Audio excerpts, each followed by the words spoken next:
من أعرق الحضارات في العالم، ومن مهد الحضارة بلاد الرافدين وسومر، إلى أم الدنيا مصر بلد الفراعنة وأول من صنع التاريخ، ومن أول من عرف الجمال من ملكات العالم شبعاد السومرية وكليوباترا الفرعونية.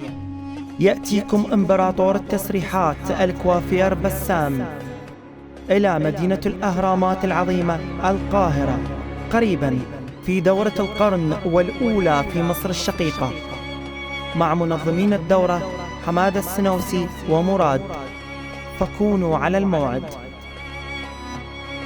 From the oldest civilizations, Sumer civilization, To civilization of the pharaohs.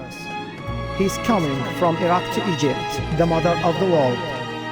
The Emperor Bassam Hussein, the famous hairstyler, for the biggest training course of the century. Coming soon in Egypt, so be ready.